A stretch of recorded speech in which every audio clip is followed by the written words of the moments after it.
Welcome back to गौर से सीखो। आज के इस वीडियो में हम आगे कंटिन्यू करेंगे chapter number 2, acids, basis and salts, class 10 science NCERT से। अभी तक हमने ये समझा है कि एसिड क्या है, बेस क्या है, इसको आइडेंटिफाई करते हैं इंडिकेटर के साथ, और ये different metals, metal oxides, metal carbonates, metal bicarbonates और आपस में कैसे रिएक्ट करते हैं। अब आज इस वीडियो में हम सीखेंगे कि बेसिकली हम जब कहते हैं कि एक स्ट्रॉन्ग एसिड है या एक स्ट्रॉन्ग बेस है, तो ये कितना स्ट्रॉन्ग है। So how strong are acid और बेस सॉल्यूशंस, ये क्यों जानना जरूरी है? क्योंकि अगर हम एसिड की बात करें, एक सिंपल एसिड की, तो जब हम कहते हैं हमने सल्फ्यूरिक एसिड लिया कंसंट्रेटेड, इसका क्या मतलब है? ठीक है, डाइल्यूट सल्फ्यूरिक एसिड। लेकिन ये दोनों क्या ये एडिबल है? नहीं। लेकिन वही विनेगर जो कि आपका एसिटिक एसिड है, या फिर लैक्टिक एसिड ऑफ कर्ड, ये तो हम खा भी लेते हैं, तो क्या ये स्ट्रॉन्ग एसिड्स नहीं है? तो ऐसा क्या फैक्टर है जिसकी वजह से हम कहते हैं कि कोई एसिड या बेस स्ट्रॉन्ग है या माइल्ड है? तो we know that acid and base indicators are used to distinguish between the two. ठीक है कि ये एसिड है या बेस है। और हमने ये भी समझा कि जैसे जैसे हम डाइल्यूट करते हैं एसिड को, क्या करा था हमने डाइल्यूशन में? सपोज करो हमने एक कंसंट्रेटेड H2SO4 लिया, ठीक है, 1 ml। ठीक, इसके अंदर जो हाइड्रोजन की या हाइड्रोनियम H3O+, इसकी जो कंसंट्रेशन है वो कितनी होगी? ज्यादा है। और इसी में मैंने इसी 1 ml को 10 ml पानी ऐड कर दिया, या पानी के अंदर मैंने 1 ml H2SO4 डाला, तो क्या हुआ? इसकी कंसंट्रेशन जो है वो डिक्रीज कर गई, है ना? सो कैसे उसकी कंसंट्रेशन है और किस डाइल्यूशन से कैसे डिक्रीज की जा सकती है, H+ आयन या OH- ion case of base. अब हम ये पता करने की कोशिश करेंगे कि जज कैसे करें कि कौन सा एसिड स्ट्रॉन्ग है और कौन सा वीक है। तो very important concept here we will use is of a universal indicator. Universal indicator mixture होता है बहुत सारे इंडिकेटर्स का। कौन कौन से इंडिकेटर्स हमने पढ़े थे? ज्यादातर इसमें सिंथेटिक इंडिकेटर्स हैं, जैसे इसमें मिथाइल ऑरेंज भी है, ठीक है, उसके अलावा फिनोफ्थलीन भी है। और हमने अभी इसमें चैप्टर में डिस्कस नहीं करे, लेकिन कुछ और केमिकल्स ऐसे हैं जो इंडिकेटर्स की तरह काम करते हैं। उनमें से और एग्जांपल्स हैं थाइमोल ब्लू, एक्सेट्रा। ठीक है, आपको ये याद करने की जरूरत नहीं है कि कई सारे केमिकल्स को मिलकर, एक मिक्सचर ऑफ सेवरल इंडिकेटर्स को मिलकर एक यूनिवर्सल इंडिकेटर बनता है। और ये यूनिवर्सल इंडिकेटर करता क्या है? सपोज करो ये दो पार्ट्स, दो फॉर्म्स में आ सकता है, या तो एक पेपर फॉर्म में आ सकता है, एक स्ट्रिप होती है, ठीक, एक पेपर है, स्ट्रिप है, आप इसको डिप करो अपने पर्टिकुलर एसिड या बेस में, और इसके ऊपर जो कलर आएगा ना, डिफरेंट कलर्स आएगी, रेंज है कलर्स की, उसके बेसिस पे आप बता पाओगे कि ये एक एसिड है या एक बेस है। ठीक, या फिर ये सोल्यूशन फॉर्म में होता है, सॉल्यूशन के अंदर आपने एसिड या बेस ऐड किया, एसिड या बेस, और उसका कलर के हिसाब से आपने बता लिया। सो इसका universal indicator basically different colours देता है different concentration of hydrogen ion से। और ये स्केल कैसे है? इसको हम बेसिकली यूनिवर्सल इंडिकेटर का जो कलर स्केल है उसके बेसिस पे हमने एक स्केल बना रखा है। सपोज ये पूरी स्ट्रिप है और ये डिफरेंट कलर्स है, कलर का रेंज है, ranging from red to dark blue, या उसको वायलेट भी बोलते हैं, ठीक है। अभी हम नीचे इसको देखेंगे। और ये जो पूरा स्ट्रिप है, इस कलर रेंज का जो स्पेक्ट्रम है, उसको हम इस स्केल को बोलते हैं पीएच स्केल। पीएच का क्या मतलब होता है? सो एक scale to measure the hydrogen ion concentration, very important, हम हाइड्रोजन आयन की कंसेंट्रेशन की बात कर रहे हैं इन अ सोल्यूशन। ऑटोमेटिकली जैसे ही हम हाइड्रोजन से मूव करेंगे अवे, तो हम बेस की तरफ चले जाएंगे। तो कोई भी सब्सटेंस एसिड से लेकर रेंज कर सकता है टू अ बेस, इसी के बीच में सारा है। अगर या तो वो एसिडिक है, या वो बेसिक है, या वो बीच में है, तो वो न्यूट्रल है। ठीक है, अब ये कैसे एग्जिट होगा? सारी जो कंसंट्रेशन हम पीएच के बारे में बात करते हैं वो सिर्फ हाइड्रोजन आयन के लिए, प्लीज माइंड इट, ये सिर्फ हाइड्रोजन आयन की कंसंट्रेशन के ऊपर बेस्ड होता है, ओएच की नहीं। ठीक, तो इसको क्या बोलते हैं? हम पीएच स्केल बोलते हैं, जिसमें पी का मत एक वो जर्मन वर्ड है पोटेंस, पोटेंशियल की तरह, ठीक है, उसका मतलब उसका कितना पावर है। ठीक, अब पीएच स्केल में पी का तो हो गया आपका पोटेंस, है ना? So p is for potence and h is for hydrogen. तो कितनी पावर है हाइड्रोजन की? कन्वेंशनली जो है इस स्केल को हम करते हैं from very acidic zero to very alkaline. For example, एक अगर हम देखें जीरो का कौन सा हुआ, तो अगर मैं ये कहूँ कि HCl का मैं ले लूँ कंसेंट्रेशन अराउंड बहुत ज्यादा कंसेंट्रेशन, 1 मोल इन 1 डेसीमीटर क्यूब, ठीक है, पर डेसीमीटर क्यूब, 1 मोल पर 1 डेसीमीटर क्यूब, उसकी जो वो पावर है 0 है। तो जब बहुत एसिडिक होगा तो इस स्केल पे हम इसको 0 की काउंट करेंगे, और अगर बहुत एल्कलाइन है तो 14 तक होगा। तो बेसिकली पीएच जो है, पावर ऑफ हाइड्रोजन या पोटेंस ऑफ हाइड्रोजन जो है, वो सिंपली एक नंबर है जो ये इंडिकेट करता है कि कितना एसिडिक या बेसिक है कोई भी चीज एक सॉल्यूशन में। जितना high hydronium hydronium ion concentration, मतलब H+ आयन है, उतनी लो पीएच वैल्यू है। इसको इसके ग्राफ से ही समझेंगे तो ज्यादा आसान होगा। अब देखो ये एक पीएच स्केल है, ठीक है। इस पीएच स्केल में 0 से ये स्टार्ट हुआ, 14 तक इन गया, ठीक। एवरेज ले लो, 0 + 14/2, 7। 7 इज न्यूट्रल पीएच। जब मैं ये कहूं कि मैं 7 से जितना ज्यादा लेफ्ट की तरफ आऊं, टुवर्ड 0 आऊं, मैं आयन जो है, हाइड्रोनियम आयन है या H+ आयन है, इसकी कंसंट्रेशन बढ़ती चली जा रही है। इसका मतलब इस डायरेक्शन में एसिडिटी जो है, एसिडिक नेचर है, वो बढ़ रहा है। अगर वो जितना 0 के पास है, जितना क्लोज टू 0 है, उतना एसिडिक है, ठीक है। लेकिन अगर ये न्यूट्रल से राइट की तरफ जाए तो क्या हो रहा है, टुवर्ड्स 14 जा रहा है, और इसीलिए इसका बेसिक नेचर जो है इंक्रीज हो रहा है। बेसिक नेचर इंक्रीज को हम बोलते हैं decrease in hydrogen ion concentration, ठीक है। बेसिकली हो क्या रहा है, वो तो हाइड्रोक्सिल जो है वो इंक्रीज कर रहा है। अगर आप देखो यहाँ हाइड्रोक्सिल का लेवल और यहाँ का, तो ये धीरे धीरे धीरे धीरे इंक्रीज करता जा रहा है। लेकिन हम पीएच स्केल को सिर्फ हाइड्रोजन आयन की कंसेंट्रेशन पे बताते हैं। सो हम कहते हैं कि जब कोई सब्सटेंस एसिडिक है तो उसका पीएच जो है वो डिक्रीज करता है, ठीक है। और कोई सब्सटेंस बेसिक है तो उसका पीएच इंक्रीज कर रहा है, मतलब, ठीक। हाइड्रोजन के कंसेंट्रेशन के हिसाब से H+ कंसेंट्रेशन जो है एसिड्स के अंदर इंक्रीज करती है और बेसिस के अंदर डिक्रीज करती है। So the pH of a neutral solution is 7. Anything less than 7 on the scale is acidic, and anything from 7 to 14 is basically increase in OH negative, that is hydroxide ion. It is strength of the alkali या basis, ठीक है। तो अब इसको बनाते कैसे हैं, क्या करते हैं, हमने बात करी थी यूनिवर्सल इंडिकेटर की, कि ये किस में हो सकता है, या तो पेपर फॉर्म में हो सकता है या फिर सॉल्यूशन फॉर्म में होता है, ठीक। अब इसमें क्या होता है, हम एक पेपर लेते हैं और इसके अंदर इम्बाइब कर देते हैं, इम्प्रेग्नेट कर देते हैं इसको विद अ यूनिवर्सल इंडिकेटर, तब ये पेपर फॉर्म में होता है, ठीक।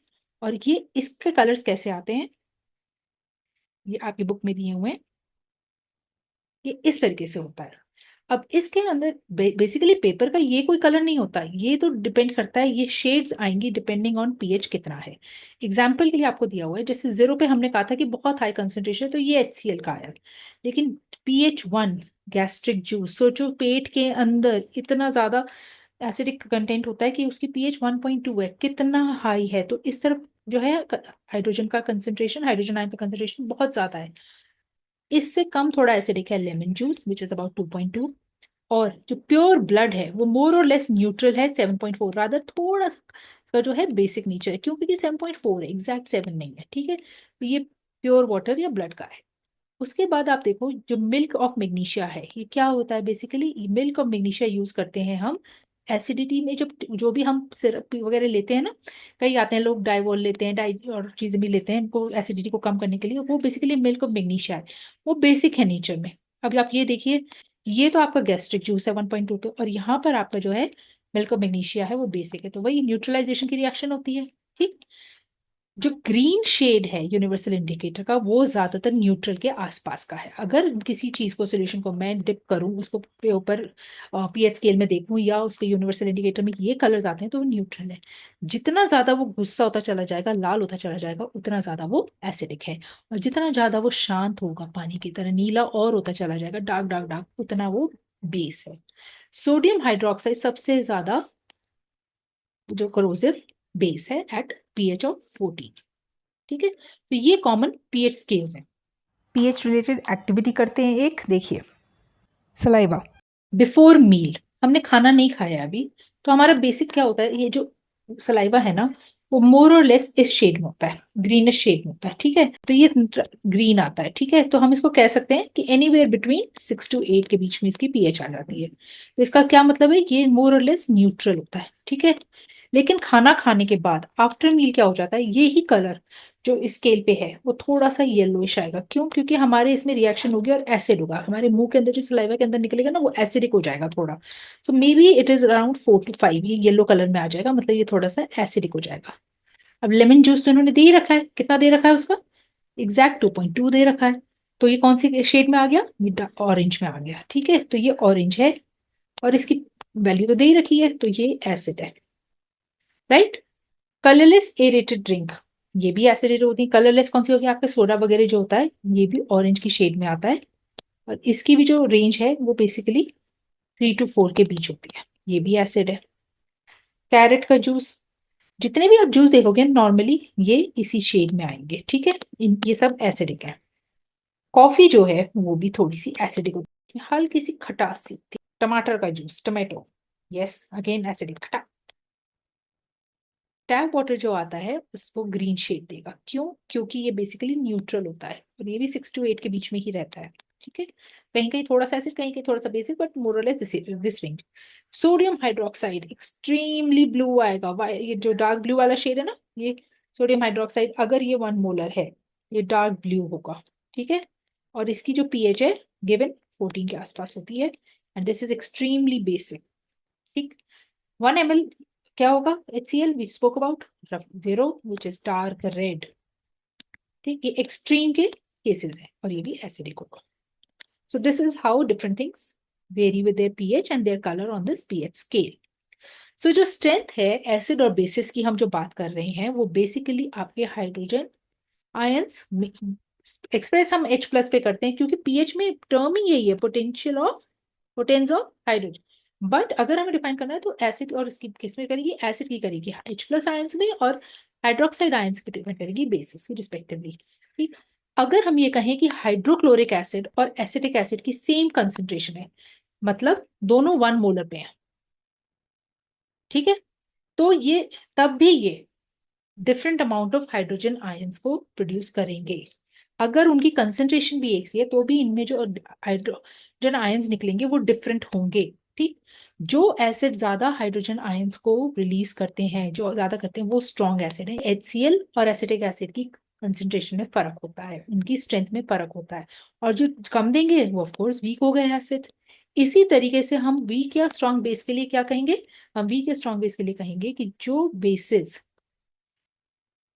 ज्यादा OH नेगेटिव आयंस देंगे, हाई, वो स्ट्रॉन्ग होंगे। इसलिए हमारा सोडियम हाइड्रोक्साइड बहुत स्ट्रॉन्ग बेस है, और जो OH नेगेटिव कम देंगे वो एक वीक बेस है। तो सारा खेल जो है वो आपका H प्लस और OH नेगेटिव की कंसेंट्रेशन का है, कि ये कितने रिलीज हुए उस पर पीएच डिपेंड करती है। अब इतना पीएच पीएच करने के बाद बेसिकली हम क्या इसमें जानना चाह रहे हैं, क्या इसका असर होता है, कहाँ इसका डेली यूज क्या है। बार बार हम कह रहे हैं पीएच पीएच, कहाँ यूज हो रहा है। ठीक है, so what is the importance of pH in everyday life, कहाँ सुनते हो, क्यों है ऐसा कि जो ब्लड है वो न्यूट्रल के आसपास है ना, या वाटर है वो न्यूट्रल है, लेकिन गैस्ट्रिक जूस है वो एसिडिक है। ठीक है, क्यों ऐसा होता है और इसकी क्या सिग्निफिकेंस है, let's read. Plants and animals pH sensitive. अब देखो हमारी बॉडी जो है, हमारी जो बॉडी है वो पीएच रेंज 7 to 7.8 में काम कर रही है। क्यों? क्योंकि अभी हमने बोला कि ब्लड जो है वो 7.4 पे है, तो बेसिकली इसी रेंज के अंदर हमारी बॉडी काम कर रही है। ठीक, अब ज्यादातर जो ऑर्गेनिजम्स है ना वो एक नैरो रेंज के पीएच के चेंज में ही काम करते हैं। जैसे अगर पीएच का रेन वाटर में जो आ रहा है पीएच, सपोज करो हम कहते हैं ना एसिड रेन हो गई, कब होती है एसिड रेन, जब बहुत सारी पोल्यूटेंट गैसेस होती हैं। पढ़ा होगा एसिड रेन हुई, ताजमहल पे इफेक्ट हुआ, ये हुआ, पहली बारिश में मत नहाओ, सुना है ना ये सब। तो क्यों होता है कि अगर वो रेन वाटर जो है गैसेस से मिलकर और एसिड फॉर्म कर रहा है और उसकी पीएच 5.6 से कम हो जाती है, तब उसे एसिड रेन बोलते हैं, वो बड़ी डेंजरस होती है। लेकिन एक और चीज सोचो, यही एसिड रेन का पानी रिवर्स में गया तो क्या हुआ, पानी का भी लोअर कर देगा पीएच। और वहां पे क्या कौन रहते हैं पानी में, बहुत सारे एक्वाटिक लाइफ है, प्लांट्स हैं, एनिमल्स हैं, है ना, फिश वगैरह हैं सब, उनके लिए डिफिकल्ट होता है। इसीलिए हमें ध्यान रखना है कि क्योंकि प्लांट्स और एनिमल्स लिविंग ऑर्गेनिजम्स हैं और सब एक नैरो रेंज में ही काम कर सकते हैं। ठीक है। हाँ होते हैं, बहुत से ऐसे बैक्टीरिया भी होते हैं, ऐसे कुछ माइक्रो ऑर्गेनिजम्स है, बैक्टीरिया वगैरह हैं जो हाई एसिड में भी काम कर सकते हैं, हाई सॉल्ट में काम कर सकते हैं, हाई बेसिक उसमें काम कर सकते हैं। अब ये डिपेंड करता है, वो कुछ स्पेसिफिक है, नॉर्मली इनकी रेंज जो है बहुत स्पेसिफिक होती है, इसलिए पीएच जानना जरूरी है। एग्जाम्पल, एक बड़ी इंटरेस्टिंग सा फैक्ट दिया हुआ है कि ये तो हम अर्थ की बात कर रहे हैं कि हमारी जो नॉर्मल रेंज है वो इतनी रहती है, ठीक है, बीच में, लेकिन जो एटमोसफेयर है ना वीनस का, वीनस प्लैनेट है ना जो अर्थ से पहले आता है, ठीक, हमारा ट्विन है सो कॉल्ड। तो जो एटमोसफियर है वीनस का वो thick white and yellowish clouds है सल्फ्यूरिक एसिड का। सोचो, क्लाउड ही है, उसका जो एटमोसफियर है उसी में इतना एसिडिक है, तो क्या वहां पे लाइफ एग्जिस्ट कर सकती है? नो, वहां लाइफ एग्जिस्ट नहीं कर सकती। कर सकती होती अगर कुछ एसिड टॉलरेंट बैक्टीरिया है एसिडिक कंडीशन का, वो वही कर सकते हैं। Humans can not, normally plants and animals can not. अब है important, pH of the soil के लिए क्यों important है। आपके बैकयार्ड में क्या, वैसे भी देखो ना, फार्मर्स को प्लांट्स ग्रो करने हैं, क्यों? क्योंकि प्लांट्स भी लिविंग ऑर्गेनिज्म, हमने जैसे भी बात करी, और उनको स्पेसिफिक रेंज चाहिए हेल्दी ग्रोथ के लिए, ठीक। अब उसमें क्या है, अगर प्लांट्स को है एक प्रॉपर पीएच नहीं मिला, सपोज करो एसिडिक एनवायरनमेंट मिल गया, लेकिन प्लांट को चाहिए क्या था, न्यूट्रल चाहिए था, ठीक है, तो वो क्या होगा, इसमें उसको दिल डाई, है ना। तो इसलिए pH is very important for all living organisms. Coming to the important thing, that is pH in our digestive system. अब क्या है, अभी हमने बात करी थी कि जो गैस्ट्रिक जूस है, गैस्ट्रिक जूस का मतलब है जूस इन दी स्टमक, ठीक है। अब हमने कहा ये बहुत एसिडिक है, करी थी ना अभी पीएच उसकी कितनी थी, बहुत एसिडिक था वो, है ना। तो हम ये कह रहे हैं कि जो जूस है स्टमक में वो बहुत एसिडिक है, क्यों? क्योंकि हमारा स्टमक हाइड्रोक्लोरिक एसिड बनाता है। सोचो, पेट के अंदर इतना स्ट्रॉन्ग एसिड बन रहा है, क्यों चाहिए? क्योंकि हमें हमारे फूड को डाइजेस्ट करना है, लेकिन हमारा पेट तो हार्मिंग हो नहीं रही उसको स्टमक। ऐसा क्यों होता है? क्योंकि हमारे अंदर जो है पेट की जो लाइनिंग है, सपोज करो ये जो ह्यूमन स्टमक है इसको ऐसे दिखाते हैं नॉर्मली, ठीक, यहाँ पर एसिड है, बहुत ज्यादा एसिड है, लेकिन पेट की जो लाइनिंग है ना उसके अंदर म्यूकस होता है, एक जेल टाइप की चीज सिक्रीट होती रहती है जो इसकी लाइनिंग को बचाए रखती है, और एसिड की वजह से डाइजेशन, ठीक है। पर क्या होता है, कई बार हम खाना ऐसा खा लेते हैं कि इंडाइजेशन हो गई, और हम कहते नहीं एसिडिटी हो रही है, तो और खूब सारा एसिड प्रोड्यूस हो गया, जिसकी वजह से पेन और इरिटेशन होनी शुरू हो जाती है, जलन होती है खूब। अब इसको पेन को कम करने के लिए क्या करना है, जब हमें पता है कि हमारे पास एसिड है वो ज्यादा हो गया है, तो मैं एसिड को कैसे नलिफाई करूँ उसका इफेक्ट को? याद है न्यूट्रलाइजेशन रिएक्शन, बेस डाला और ये न्यूट्रलाइज हो गया, तो हम यही काम करते हैं। हम सच में जो चीज दवाई खा रहे हैं ना, वो बेसिकली बेसिस होते हैं जिनको एंटा एसिड्स, एंटा मीन्स एंटी एसिड, ये दो वर्ड से मिलकर बना है, anti means against and acid, इसको हम एंटा एसिड बोलते हैं, है ना। तो हम एंटा एसिड लेते हैं, तो यही चीज इन्होंने सब शुरू में पूछी जो हमने पिछले लेक्चर में की थी, ये एंटा एसिड कर क्या रहे हैं, ये न्यूट्रलाइजेशन रिएक्शन कर रहे हैं। और आपने एक एग्जाम्पल इसके लिए हमेशा याद रखना है, वो है मिल्क ऑफ मैग्नीशिया। मिल्क मतलब दूध की तरह दिखने वाला, मिल्क ऑफ मैग्नीशिया। ज्यादातर ये दवाइयाँ व्हाइट कलर की होती हैं, आजकल हम बहुत सारे इसके अंदर फ्लेवर्स आने लगे हैं, मैंगो का, मिंट का, मेरा पर्सनल फेवरेट मैंगो है। सो वो एक, वो जो मैग्नीशियम हाइड्रोक्साइड है वो एक माइल्ड बेस है, ठीक है, और उसको जैसे ही हम डालते हैं वो एसिड जो है वो सॉल्ट में हो जाता है और फ्लश आउट हो जाता है, इसलिए हमें आराम आ जाता है, ठीक है जी। अब पीएच की इंपॉर्टेंस कहाँ है, टूथ डिके में। बच्चों को क्या कहते हैं हम, या किसी को बड़े को भी करना चाहिए, बच्चों को ही क्यों, कि चॉकलेट खाई तो दांत सड़ जाएंगे, आपने कोल्ड ड्रिंक पी तो दांत सड़ जाएंगे सॉरी, आपने कोल्ड ड्रिंक पी तो दांत सड़ जाएंगे, पर ऐसा होता क्या है, होता क्या है, जब भी हमारा ये जो टूथ है ये एक कवर से बना होता है जिसको बोलते हैं इनेमल। इनेमल हार्डेस्ट सब्सटेंस है, ठीक है, इसको कोई फर्क नहीं पड़ता जब तक आपका जो पीएच है वो न्यूट्रल रेंज में है, मतलब रफली मान लो 6.5 से 7.5 के बीच में, और सलाइवा मेंटेन रखता है, पानी मेंटेन रखता है, ठीक है। बट ये इनेमल जो किस चीज का बना हुआ है, ये बना हुआ है कैल्शियम हाइड्रोक्सी एपेटाइट का, एक तरीके से कैल्शियम फॉस्फेट ही होता है, कहते हैं ना कैल्शियम और फॉस्फेट खाओ तो दांत और हड्डियां सब सही रहती हैं, तो बेसिकली उसी का बना होता है, ठीक है। ये तब तक कुछ नहीं करेगा जब तक पीएच 6.5 से 7.5 है, लेकिन अगर हम ब्रश वगैरह ना करें और खाने को छोड़ दें, तो मुंह के अंदर हमारे कुछ बैक्टीरिया होते हैं, ठीक है, और वो क्या करते हैं, उनको मिली ग्लूकोज, इसमें है, शुगर से मिली, आपने कुछ जो भी खाया वो तो कन्वर्ट हुआ ही, ठीक, या कुछ खाने का पार्टिकल फंसा रह गया, आपने ब्रश नहीं करा, तो बैक्टीरिया इसके ऊपर एक्ट करेगा और इनसे बना देगा एक एसिड, और जैसे ही मुंह का पीएच 5.5 से कम हुआ, मेंशन 5.5 से नीचे आया, तो क्या होगा, ये बैक्टीरिया जो है ये इसका एनवायरमेंट तो कर ही चुके हैं 5.5, जैसे ही इससे नीचे आएगा धीरे धीरे ये एनामल के ऊपर एक्ट करेगा एसिड, और फिर ये जो है दांत को सड़ाने लगेगा। ठीक, तो करना क्या होता है, सबसे अच्छी बात तो ये कि जब भी कुछ खाया उसके बाद उसको मुंह को धो पानी से। ठीक है, clean the mouth after eating, पानी से तो करो करो, हो सके तो दिन में अपना सुबह का ब्रेकफास्ट और रात को डिनर करने के बाद टूथपेस्ट करो। क्यों, क्योंकि हमने करा था कि टूथपेस्ट, डिटर्जेंट, सोप, इन सब में क्या है, बेस है। जो एसिड बना उसका जो इम्पैक्ट है इसमें बेस मिला और ये न्यूट्रलाइज हुआ। तो देखो हर जगह ये न्यूट्रलाइजेशन कितनी इंपॉर्टेंट है। पेट के लिए जब एसिडिटी हो रही है, दांतों के लिए एसिड बन रहा है, फिर इससे ब्रश करके, तो ये क्या करेगा, it will neutralise the excess acid and prevent tooth decays. And now the last is self-defense by animals and plants through chemical warfare. Chemical warfare क्या होता है? कुछ एनिमल्स ऐसे होते हैं जो अपने आप को बचाने के लिए सेल्फ डिफेंस में हमारे अंदर, हमारे क्या किसी भी चीज के अंदर जो उनको, जिनसे उनको खतरा है, सेल्फ डिफेंस में हमें स्टिंग करते हैं या बाइट करते हैं। और ये दोनों में होता है, प्लांट्स और एनिमल में। I give you the example जो कि यहाँ दिए हुए हैं।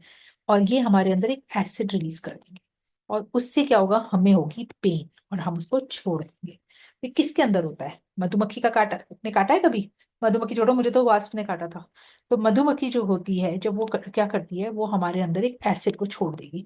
उस, ये आपकी मधुमक्खी है, ठीक है, इसके विंग्स हैं, इसके यहाँ टेल के अंदर ना एक कांटा सा होता है, ठीक है, ये टेल, ये स्टिंग होती है। जैसे ही ये स्किन के अंदर है तो ये टेल अपनी यहाँ छोड़ देती है और उसके साथ छोड़ती क्या है, एसिड, जो हमें ये पेन और इरिटेशन करता है। ठीक है, अब अगर इसके ऊपर जहां इसने बाइट करा, ठीक है, यहाँ पर क्या होगी, स्वेलिंग सी हो जाएगी स्किन के ऊपर, इसके ऊपर मैंने बेस डाल दिया।